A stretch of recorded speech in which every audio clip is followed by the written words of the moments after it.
For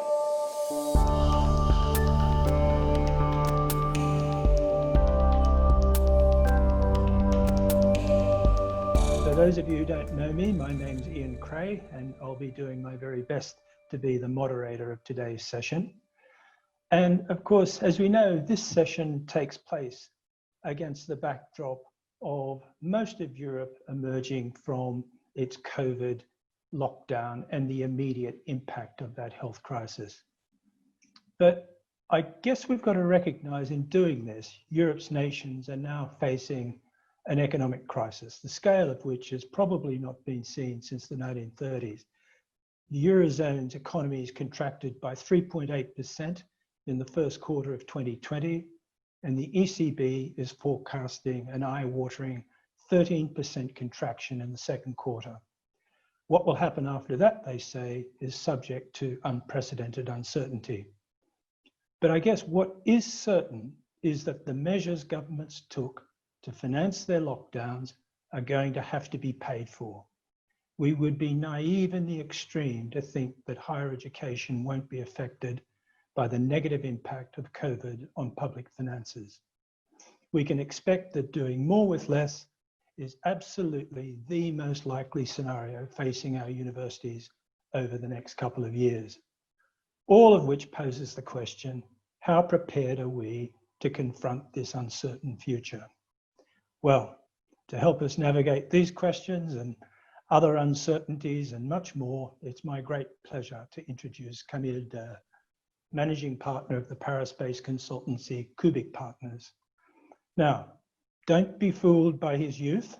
Camille is a highly experienced change management consultant and a Lean Six Sigma coach and trainer. He'll be familiar to everyone who was involved in our University of Bordeaux seminar late last year. Camille, a warm welcome to you. It's always wonderful to see you, and thank you for making the time to be part of this webinar today. Now, I'll hand over to you in a moment to take the session, which we've titled An Introduction to Lean. But before I do, just a few final remarks on how we'll manage the session today. I'll introduce Camille in a moment and hand the baton to him, as it were. But if all participants could just make sure that they're on mute for the time being. Now, if you have questions or comments, use the chat function as much as you like, and I'll do my best to moderate a discussion with Camille over the course of the webinar this morning. At various times, we'll be polling your views on topical questions, so do please participate in these. And finally, feel free to use the reactions button throughout the webinar to register your views as to what's being said. So, without further ado, Camille, over to you, and looking forward to the webinar today. Thanks a lot, Ian. Thanks for inviting me to this session. Good morning, everyone. As Ian mentioned, I guess some of you met me last November in Bordeaux. So as Ian mentioned, I manage a company called Cubik that specializes on lean and process improvement. We do trainings and coaching. So I'm not managing a university still. Let's say I'm quite close to some of the processes that you manage, because I do trainings with all the admin stuff that are behind this. So I understand also a part of it. On my side, I define myself as a constant learner, and I love sharing my journey, which is why I'm here. And it's a great pleasure and honor to be with you this morning. I don't pretend to know everything, of course, because when you do lean, it's a constant process, a constant learning process. But what I'm sure is that process matters. And the more you ask questions, the more successful you'll be. And that will be one thing I'll get back later on. But because I'm talking about questions, let's start with a few questions that I wanted to ask to the audience. Cecilia, if you could look at the polls for the audience. We'll have 3 questions and we'll debrief afterwards. So the first question is whether you've experienced a lean journey in your professional activity. The second one is whether you believe that lean could be useful in this crisis context, and why. What would be the reason to your mind according to which we should launch a lean journey? Great, so thanks for your answers. So half of this audience today has already experienced a lean journey, very good. The idea of today will be to talk about how to initiate a lean journey. So, which is why maybe some of you will already know some of that. I'll try to give as many examples as possible just to illustrate what are the very first steps when you want to launch a lean journey. Whether you believe that a lean mindset could be useful in this crisis context, we have a vast majority, 94% in favor of that, which is very good. And the reason why I ask this question is, when we talk about lean, we tend sometimes to have a bad image around lean. Typically, of course, there are some organizations, private organizations or public organizations that use it not in the right way, just sometimes to manipulate people. And the one answer I tend to give in general is, I'll give you an illustration, is I guess you all have a hammer at home. Let's assume together that if you use this hammer against someone's head, I would be tempted to say that is not a good thing. Still, you all have a hammer at home, and it's sometimes quite useful, right? Well, typically, lean is exactly the same thing. If you use it wrongly, it's not about blaming the methodology in itself. It's about blaming how people used it in itself. So that was the reason why I put this question in here. Last question, why would you launch a lean journey? Reduce cost, empower associates, 35 and 41%, and majority, 59% improve customer satisfaction. Indeed, one key focus that we have around lean is to focus on customer, making sure that we can create value to them. But it's also to empower people, because through this empowerment, it's about decentralizing decision-making and problem solving as well. Reducing costs is an interesting answer. Of course, the ultimate objective of a lean journey will not to reduce cost at all points, but reducing cost will be some kind of a consequence. By this, I mean, a lean will not say that it's not about reducing cost, because it's about improving the situation from a financial perspective, from a customer perspective, and from an employee perspective. So then on, there will be as a consequence potentially an impact on cost, but it's not a cost-cutting approach, because if you approach it with a cost-cutting way, the risk is that you potentially will get rid of some value added for the customers or for your employees. So that was the reason why I had those 3 questions. So as I told you today, this webinar will focus on a very quick overview of what lean is all about. And what lean is all about, I'll focus just on 4 key targets. And the second point will be, the second part will be on the first 3 steps that I consider the very first steps when you want to launch this lean journey. So I guess now you can all see my screen. Behind this, in this how to launch a lean journey, I will talk a lot about stability, because stability is the very first thing to do when you kick off a lean journey. Stability means that you can master your processes. Stability means that you can anticipate what can happen in your day-to-day life. And this stability can be implemented through the empowerment of people in your team, meaning focusing on cultural change, focusing on empowering people just to improve their day-to-day processes, but also being focused on operational irritations, operational problems that you have to solve. Here on this image, it's not an image that I will comment, it's just to tell you that in this support document, I did put some infographics, and you will have, I gave my consent to Ian and the whole Humane team just to send my presentation after this webinar. So you will have the ability just to go back to such infographics if you want to have more information. So I won't comment it. It was just to tell you that if ever you want, you'll have some materials that you can go through after the webinar. So let's start with a very short introduction on lean. When you talk about lean, the idea is about to focus on 4 key targets. Those 4 key targets, that's what we call the 4 zeros that are here on my screen. The first one is the zero waste. Zero waste means that when you analyze a process from a lean perspective, it's about focusing on what does not create any value to the customer, or does not create value to anyone in a process. In other words, all the time that I lose doing something because we've always done it like this in the past, but in fact, I do not create any value for anyone. Just to give you one example, when I was in my engineering school, despite what mentioned Ian, that was a bit more than 15 years ago, I wanted to go on an equivalent of Erasmus that was called the Time Network. Maybe some of you know about this Time Network that's on the European network.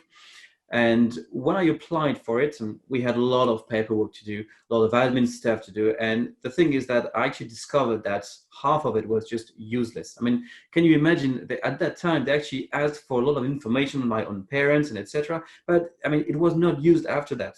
And when I asked the question, it was, oh yeah, but the thing is, I mean, come on, we have this template, we have all that stuff to ask, and that's it. I mean, we've always done this like this before, so please do it like this. In a lean mindset, the idea is to revisit all the processes and always asking the question, why? Through this question, why, it's not about just believing that you know what should be done or that you're superior, that you have all the answers. It's about if ever the person you're asking this question, if this person knows the answer, it means that we have a valid reason to do this. If the person does not know the answer, then it's a good opportunity just to investigate, because potentially here you may have some room for improvement. So that's one tip that I can share with you on this. So first key target is try to eradicate all the potential waste, anything that does not create value in a process. The second key target is about what we call the inflexibility. In inflexibility, it's about making sure that you can adapt your processes to what your customer expects, to what your students could be expecting. Going back to my engineering school, when I entered at that time, 15 years ago, that was at the point where we still had some printed training books, some hard copies of our training materials, but all the students, we all already had a laptop. So you have to imagine that at the very beginning of the year, we were receiving, that pile of training books, and we all had laptops. And one question we asked to our school was, come on, guys, I mean, could we have the PDF format of our document? Because that'll be much easier for us just to attend the trainings with those PDF documents instead of, having all that pile of hard copies. Believe it or not, the answer was, look, we have a process. We print out all the documents at the beginning of the year, and you will receive the PDF at the end of your school.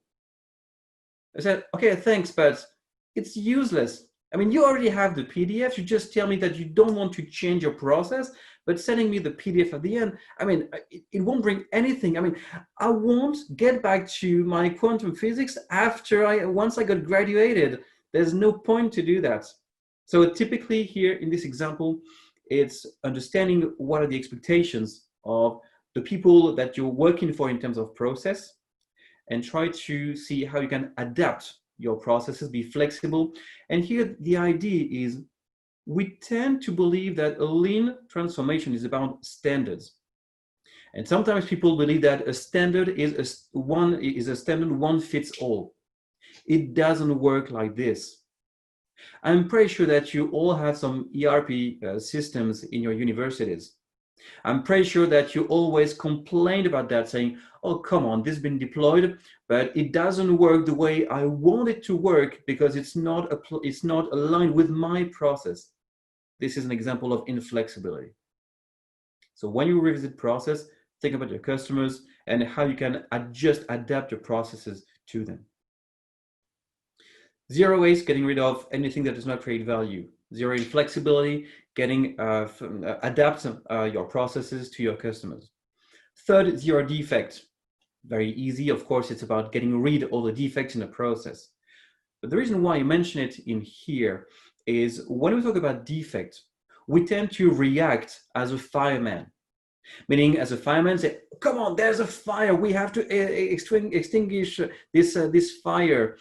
And we solve the problem. In general, we applaud all the firemen. But here the key question is, why did we have this defect? What can we learn from that? How can we make sure that this will not happen again? Not try to find the culprit, but from a process perspective, how can we prevent this from occurring again? Defects, I'm pretty sure you have many examples. Just one example that happened to myself a few months ago, managing a training company, is on training rooms booking. Typically, we booked the same training room for 2 different trainings. Trust me, that can be some kind of a disaster when in the morning you got the 2 trainers coming in, the 2 trainees coming in and say, "I got this room as well." Then we got a problem. Of course, thanks to digital learning right now, we have less this problem. Still, this is a kind of defect that can happen. So zero defect, trying to find all the quality problems that you can have and investigate systematically when you have a defect. The 4th one is on variation, zero variation. That's one of my favorites. Zero variation is when you deliver a process, an activity, a service, is try to make sure that you can have some low variation, because if you have low variation, it means that you master your process. If you have high variation, the thing is that customers just only see variation. Typically, I'm pretty sure that you travel by train or by plane, and you all have potentially an experience that tell me, "Oh, this train company, this railway company, I had a bad experience with them because one day, the train was 4 hours late, blah, blah, blah." And I could tell you that on average, this railway company is very good in terms of punctuality and etc. You will always go against what I said because you had this bad experience. The thing behind this zero variation is we tend to manage our processes through average indicators when we should combine those average indicators with variation indicators, because the more variation you have, the less mastery of your process you have. So those were the 4 key targets that we have in mind when it comes to focus on lean: zero waste, zero inflexibility, zero defect, and zero variation. So now, before we have a first session on Q&A, first Q&A session, those are the 3 steps that I will focus by the end of this webinar. The 3 steps to start with when you want to launch a lean journey. I'll just comment the first one and we'll pause just after this one. The very first step to my mind is focus on what I call the key irritations. Key irritations is all the things that are preventing any operational person from doing their job properly. It's about making sure that you listen to people on what are all their problems, irritations that they have on a day-to-day basis, and making sure that you give them the right levers to implement that. Let me give you one example on this. Going back to my engineering school, on my admin work, when I wanted to go on time on Erasmus, so we had to deliver all the documents to someone. We had to go on a website, on an intranet, where we could download the template to fill in, the form to fill in, plus to bring some documents. When I came in to meet the lady, just to deliver, all my my registration form, of course, I had been on the intranet. I just followed all the different steps. And the very first thing the person told me was, the problem is that it's not the right form. What? How come? I mean, I just downloaded it from the intranet. How come you just tell me it's the right form, the right template? And she said, well, the thing is, I know it has to be updated on the website, but I don't have the levers to do it. I said, okay, but who can do this? Oh, it's somebody at the IT department. Okay, but did you send him an email just to ask for an update? Oh yeah, I sent dozens of emails, but it's never been done. So the one thing I did at that time was, okay, let's just go and meet the guy. So I took the lady by the hand and we went to this IT department. One question, who's Steve? That's you, great, got one good question for you. So here's the lady from the registration form for the time. Could you just change the template, please? You can find it in your emails. Maybe an email is just sent a week ago, and he did that instantly. The key learning behind this is not just to tell that I'm a magician, it's not at all. The thing here, it's about listening to your operational people on all the things that prevent them from doing properly the job, and then to make sure to help them changing that. People tend to say, oh, but I've said that dozens of times, nobody listens to me, it will never change. So people just learn to live with that. They should not. So the more you will help them and give them the right levers to change those small things, the more they will say, whoa, there's something changing here in the culture, in the mindset. And this is the very first trigger to launch a lean mindset, a lean transformation. So this is the very first step. Let's pause for a first Q&A session. Ian? Thank you, Camille. So look, a couple of themes came to me privately, which I'll share with you and get you to comment on. The first is lean is often applied, not exclusively, of course, often applied in manufacturing situations. And of course, they can be applied in advanced services sectors. I guess universities are part of the advanced services sector. The question is, would you like to comment on the nuance of difference in terms of the application of lean principles to a manufacturing situation as opposed to an advanced services situation where perhaps processes are naturally more variable and less subject to the application of standardization? Sure, very good question. Thanks, Ian, for that. I'll share different thoughts on this. The first is in terms of mindset, in terms of lean applicability. Lean, because it's about a mindset and a set of methodologies. And in fact, you have to understand that behind this, we have lots of principles. All this is completely 100% applicable in any environment. Manufacturing, service, support function, with my baker as well. I mean, typically when I go and when I buy my bread, I actually help my baker at some point just to rearrange, the bakery at some point. So it is applicable anywhere. Still, there are differences in how we can adapt the path to reach this target, which is on the lean mindset. I'll share a few thoughts on this. In a service environment, things are less visible in general. Meaning in manufacturing, you have goods, you have works in progress, you have parts that you can manipulate. In a service environment, that's not always the case because you have a lot of information systems, because you have some registration files, forms, things like that. It's, immaterial. Here, one trick that you can have is, as much as possible, to try to materialize, to make things visuals. Just give you an example, that's one thing I'll cover afterwards. If you monitor the performance, having visual management boards with KPIs displayed is a way to make things visuals. If you manage typically invoices, for example, or admin work, you can just visualize as well things, with markers, typically on the board or whatsoever, to try to understand how I can materialize what is inside an information system. So that's one thing typically. One aspect on trying to visualize things. Typically, maybe one specific example I can give you that I had in mind is when you work in an IT department on a development software development, is when you do some quality control of the software development, we have some what we call the bugs analysis, the defects analysis. In general, we tend to have some Excel file where we register all the different bugs and defects that have to be fixed. Typically, one way to materialize things is to use some Legos. You have, some Lego.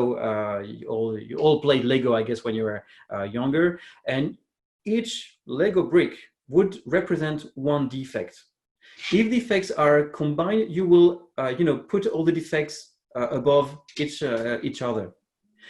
If for the defects that are more urgent, you'll put that at the closer to you, compared to defects that are less urgent. You put that at the bottom end, of the brick. So typically that can be a way of visualizing, because you can see exactly how many defects I have to fix, what is the prioritization that I need, and what is the the combination of different defects. So that'll be a way of doing that. And last point. I think the just there was a follow-up question that came in. I think people very much accept the issue around defects and eradication of, or a focus on that.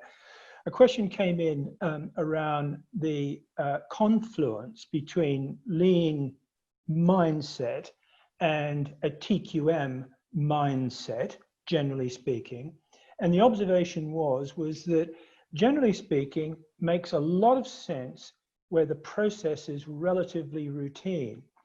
But much of the support that goes on in universities, process support for teaching and research, is not routine.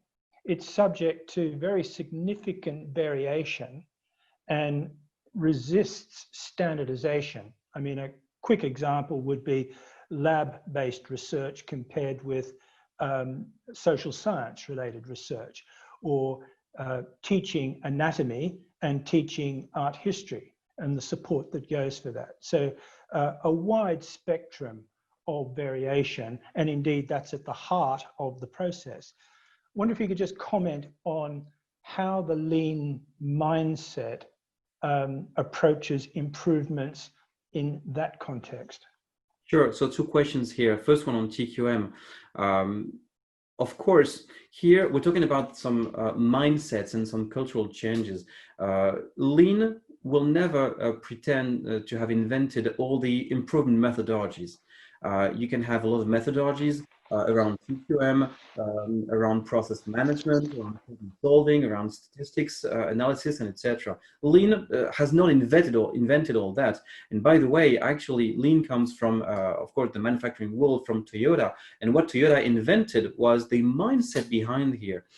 When the US actually formalized the methodology in itself, they actually combined a lot of things, just like typically things around quality coming from Edward Deming, I mean, who was from the US and not from Japan, from Toyota. So of course, all this, from my perspective, we're talking about the same thing. I won't be dogmatic, just saying, oh, Lean is on the one side, TQM is on the other side, Six Sigma is on the another side. I don't care. Personally, I'm talking about process improvement, and it's about combining, all those different methodologies, but with one target is empower people. Second part of the question was on the variability of the processes. In fact, I would actually argue against this, because of course, you can have different content of training, but still there's a training process. I'll give a personal example in my own training company. When I do trainings, we have different kind of trainings. We have trainings on personal efficiency. We have trainings on methodology, on problem solving. We have trainings on, different kind of stuff. Still, I have a standard process with my team, which is on a standard process. A training starts at 9. We start with a morning briefing with the team. The morning briefing is the review of the performance indicator, satisfaction indicators, if you want, with the trainees. Then when we design a training, we have a standard based on the Bloom's taxonomy that I guess you all know. This is the target that we want to have per different kind of module. Then we have a break in the middle of the morning. Then we have lunch, 1 hour and 15. And all that. And we have key fundamentals, meaning just after lunch we hand over chewing gum because it helps attendees just to keep their attention on that. This is part of it. Is a process, and it is a standard process. Of course, the content will differ from one topic to the other topic, but still, if I've got one attendee attending one and then the other, they won't get lost because it will be some kind of a standard process, even though the content and the simulations will be different. Okay, terrific. Well, look, Camille, I think we might go on with the rest of the program, and then we'll have another Q&A session in a moment. Yeah, Thank you. sure. Well, thanks for your questions, because um, I tried to give you some insights through the answers. Of course, I mean, we could debate for hours on all those questions, and very good questions, so please keep going on those questions. So I was talking about 3 steps to initiate a lean journey, a lean transformation. The first one was around irritations. Focusing, and again, it's getting back to the last question, this is a standard process to initiate a lean transformation, even though it will differ from one university to the other in terms of content of irritations that you'll find.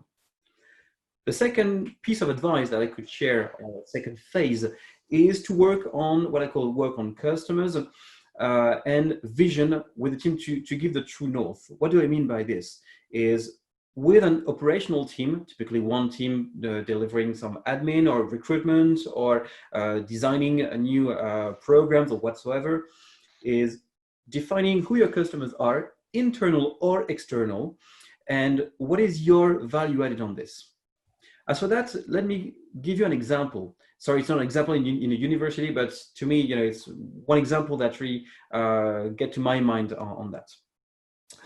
I got a friend of mine who's called Patrick. He used to be the CEO of the biggest hospital in Belgium, in Namur. He initiated a lean transformation a few years ago, and I had the opportunity to visit his hospital. That was 1 year and a half ago. When we visited the hospital, we actually started the visit with the cleaning team, hence this image on the PowerPoint.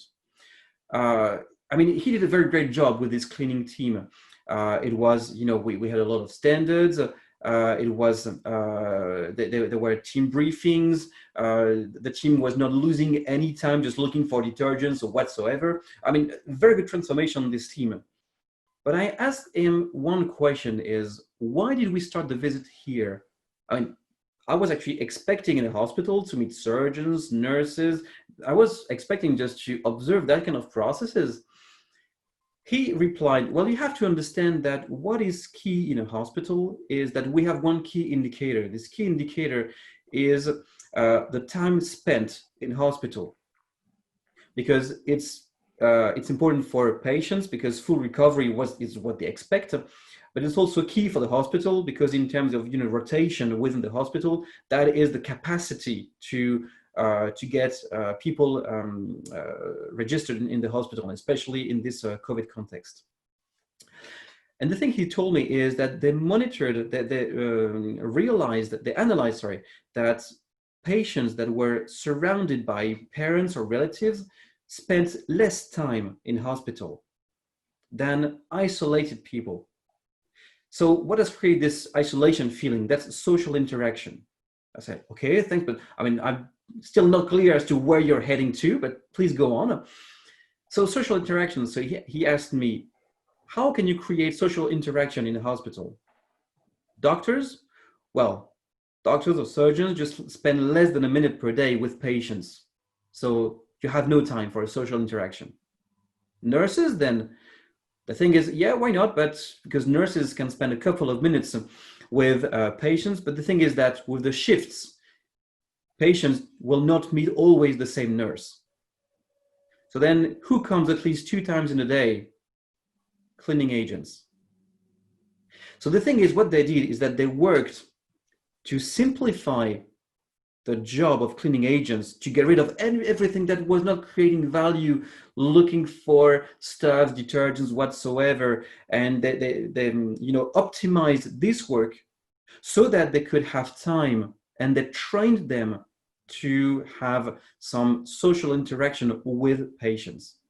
This created a real vision and value to their job, instead, as many hospitals do, instead of outsourcing this activity. If we just analyze that from a budget perspective, it's, cleaning processes it's not what people expect, so we have to outsource that and we'll reduce the cost. Here they said, no, we have to internalize that and we will create a new vision to this job. Doing that, they decreased by 30% the time spent in hospital. 30%, 30. This is a very good example for me to think about with your team who your customers are, internal or external, and then making sure that when you identify the right value for your customers, so that when you optimize your processes, yes, of course, you gain capacity, but gaining capacity is not about externalizing, outsourcing, or getting rid of jobs. It's about making sure that you can create the right value, the right service that is expected for your customers. So for me, that's the second step here on when you want to launch a lean journey. Work with your teams on customers and share the vision to get the true north on that. The third dimension that I want to share is on what I call the stability. Here in the stability, I want to give you one or two operational tools that you can use just after that. Stability is, so try to identify what is repeatable in your processes. So getting back to the questions I had a few minutes ago, is any process has some repeatability. Typically, when we talk about a development in a software development process, of course, the duration of the development can vary dramatically depending on the content of the development. Still, we have first to get the specifications, then to get the technical requirements, then to develop, then to do some unit tests, then etc., etc. So that's part of a process here. So it's about trying to find what is repeatable, what is the framework. If I don't want to use the standard, it's the framework of a process. And based on that, you will understand what is delivered, and you will do what I call the SIPOC, and I'll get back to it in a couple of minutes. Once you've done that, it's about identifying some operational indicators to measure the progress. Operational indicators, that's indicators that you work with operational teams just to say, how do you measure the success of your day? It's not about how do you measure the success of university at the end of the year. It's yesterday, was that a good day or a bad day? And how do you measure that? You have some framework with safety, motivation, quality, delay, productivity, and etc., just to help you find some of those. But it's about to really materialize whether we spend a good day or not. And the third step is to share that collectively with the team, and it's through visual management. So the first tool I wanted to share, and you can take that to kick off with your lean journey afterwards, that's what I call the SIPOC. SIPOC stands for supplier, input, process, output, customer. It's some kind of a macro mapping of your activity. Who gives what to you? What do you do with that? What are your key deliverables? For whom? That's the story here. So the idea is to ask different questions for each of those 5 boxes. Who are the different suppliers? And work that with the team to be as exhaustive as possible. What are the inputs? Information, documents, goods, and etc. Processes, what do you do with that? What are the macro steps on this? What are the key deliverables as an outcome? And who are the different customers, internal or external? And when you do that with the team, you will also brainstorm on how can we measure the performance of the inputs, the performance of the process, and the performance of the outputs. We tend to focus only on output indicators because this comes from customers. So the thing is about focusing as well on process indicators, meaning indicators at different stages of the process, because at some point, as we say, garbage in, garbage out, if it blocks at some point in the process, don't be surprised if it doesn't work at the end. So think about indicators all along the process, but also think about indicators prior to your very first step from your suppliers. So here it's a very simple tool to use, and my recommendation is to use it with your teams to be able to put that, it's some kind of a kickoff with the team to collectively improve the situation. Very briefly, and I won't comment this one, but it's just saying that this is around visual management. Once you've done the SIPOC, you have a set of indicators, and the idea of visual management is it's a visual board that you can display visible to your operational team with key indicators that reflect the performance of the day before, and you have a ritual that is associated to that. Every single day you will revisit the performance of the day before. Why every single day? It's because we can remember what happened the day before if we had some problems. But if I ask you what happened 6 months ago, specifically on that day, you will never be able to remind that because that's too long in the time. So visual management is the next step for stability, just to collectively share the indicators and then on action plans, problem solving with the team. So here in a nutshell, because time is running and I think it's time to have some second question session. Here, what we covered with those 50 minutes presentation, I covered the lean targets: 0 waste, 0 inflexibility, 0 defect, and 0 variation. Once you have that in mind, the 3 steps to start with a lean journey is: first, focus on people's irritations. Ask people what their problems are and try to give them levers to change things. Second point is work on customers and vision so that you can embark your team. You have a true north to move forward. There's no question. We know why we do things. Third step is on stabilizing the processes, and to do this stabilization, start with a SIPOC with your team to map, you open the black box. What do we have inside? What do we do?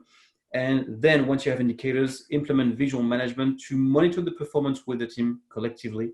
And then this will trigger problem solving. So this is in a nutshell what I wanted to share with you today. Thank you, Camille. That's fantastic. I have a question for you based on the last presentation. If we assume that in a university setting, there are 2 main customer groups, one is academic staff and also other staff as well, but then students, there are of course other customers, but those are perhaps the 2 key groups. What are your comments on how best to involve and engage customers in an institution's lean journey? Can you comment on that? Yeah, sure. Well, the first tip that I would share is initiate this discussion with your teams. Don't do it on your own. Do it with your team, because your team will potentially bring, oh yes, but you know what? I think that we have that kind of customer and you may not have anticipated it. So first thing is do that with your team. The second tip is, among the 2 categories that you mentioned, Ian, I would recommend to establish some categories. Here in the academic staff, potentially you have different categories. Even in the students, potentially you have some core students, maybe you have some master students, maybe you have some any other kind of students. So it's about understanding what are different categories of students. Typically, in my own activity, being a trainer, I have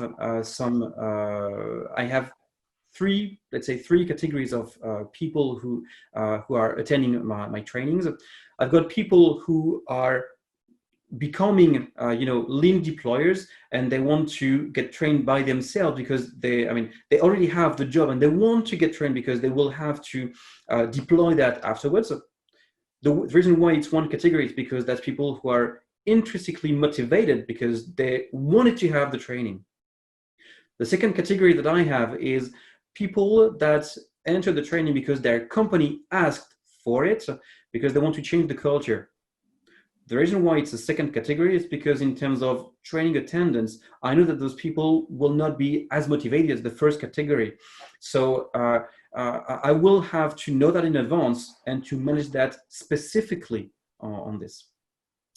And the third category is people who are looking for a job opportunity.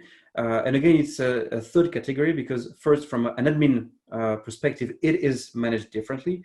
But also in terms of a training for the certification, it's slightly different because they do not have the opportunity to work on a project all along the training because they are jobless. And, so I have to manage that separately.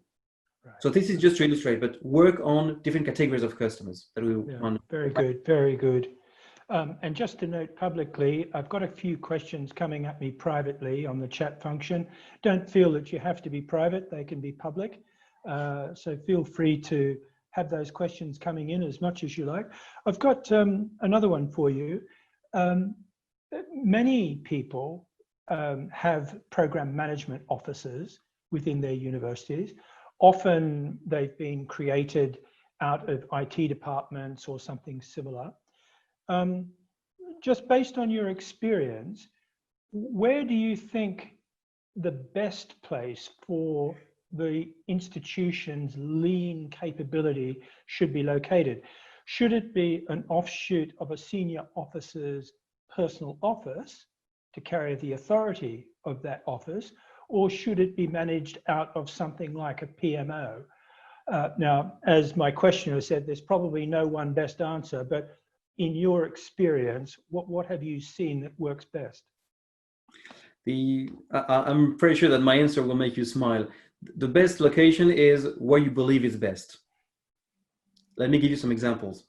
The thing is, when you launch a lean journey, it highly depends on how this is triggered. If it's triggered by, senior representative of the university, the president typically, or if it's initiated from the management of the university, for me it has to be, the location of the lean team, or the person who will deploy this such programs has to be close to the management, because if it's impulsed by management, it has to be completely aligned with the business objectives and aligned with what the management wants to do with it. So then the question is, if you have a PMO structure, where is your PMO located? If it's close to the top management, then PMO is a very good opportunity. If not, if it's just in an IT department, and no offense for IT departments, but if it's in the IT department just only deploying some IT systems, then you may not have the legitimacy to approach, all the different teams in the university. So here, in the answer, it has to be close to management ideally, especially if it's impulsed by top management. If not impulsed by top management, which can happen, the idea is to start small and to find some area, some department where you have good motivation to kick off that lean journey, and then you will show what can be the results, and then you will convince the top management. Very good. Bordeaux, typically, I think that mode in Bordeaux is in some kind of a transformation office close to top management, typically. Yeah. One more question before we take some more, and it's really an issue about how to best manage expectations in a university. Very diverse customer groups, very distributed in terms of its authority structures, and often easy to say we'll concentrate on an irritation, because those irritations are often extremely complex in that they involve many, many processes. So again, the question really was, drawing on your experience, what are some of the best tactics for managing expectations effectively within universities? It's a very good point on that. One recommendation that I would make is when you ask people for the problems that they encounter every single day, there is some kind of a format. I could share that another day if you want. It's some kind of a sorting of different problems that are just do it, and we can. It's part of our boundaries, our perimeter of activity. Things that we do not have the solution, but that's still in the boundaries of our activity, and things that is outside, things that involve other parties, things that we have some connections, some interactions with our people, and we can't change by ourselves. To start with, focus, of course, on things that are in your own boundaries. And the thing is, we tend sometimes to believe that we can't change anything because, of course, we got this other department, they want to do it on their own and blah, blah, blah. Trust me, you will see that the more you will try to simplify the problems that you encounter, the more you will realize that there's a lot of things that you can do within your boundaries. And the reason why I say this is to work with your team to explain them that yes, they have the responsibility, and I love this word, they have the responsibility to change things within their boundaries.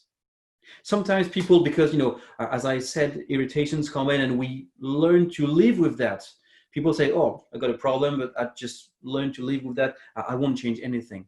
But if you just reinforce the fact that they have the responsibility to change things because that's part of their responsibility, trust me, there's a lot of things you can do.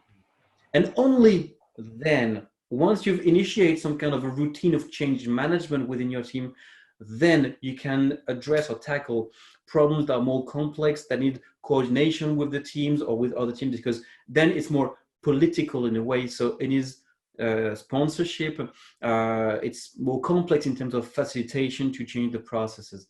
But once different teams have initiated this change process, trust me, it's much easier. Very good, very good.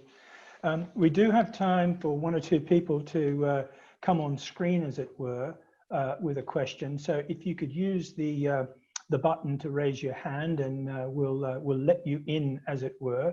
But before I do, one other question that has come in, and it relates to the hierarchical nature of universities, quite hierarchical, quite conservative in a way. What's your experience in working with other organizations to empower people, frankly, in an organizational construct that is relatively conservative in its respect for hierarchy? To tell the truth, I do not have any magic wand. The reason why, so as I mentioned, I'm French. I'm working with French organizations. I think that's one of the worst countries to deploy lean in the world. French culture is typically hierarchical. It's centralized by nature, where here I'm talking about decentralization. So by a sense, when we created this company, Cubik, working on lean, we said that, it won't be an easy task.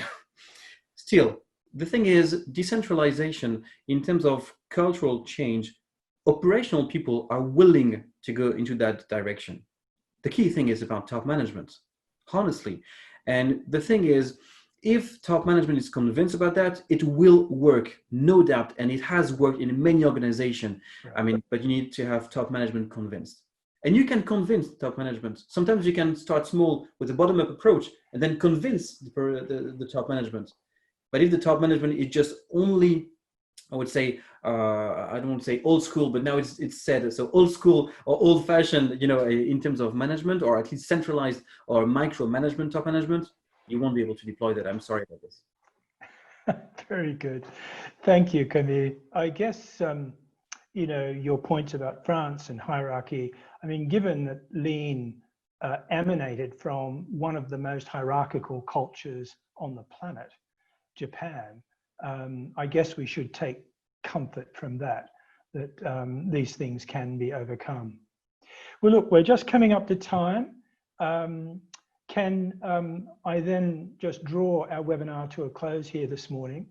As Camille mentioned early on, the slide deck and a recording of today's event will be made available to all of you, but also those participants who registered and weren't able to join us here today. So can I start with a big and very warm thanks to Camille. Thank you again. It was lovely to see you again, and fantastic to continue to have you involved in the association. It's always wonderful to have folks like you getting engaged. Can I also thank Tim and Cecilia for all of the background work in organizing today. All of the production is down to them, so a big thank you to them. So look, thank you everyone for being involved today. It was great to see so many of you involved in the program. Wonderful to see so many winter and summer and transnational school former participants involved. So hopefully see you again. Thank you again, Camille, and good morning to everyone. Bye for now. Thank you, everyone. Have a good day. Thank you.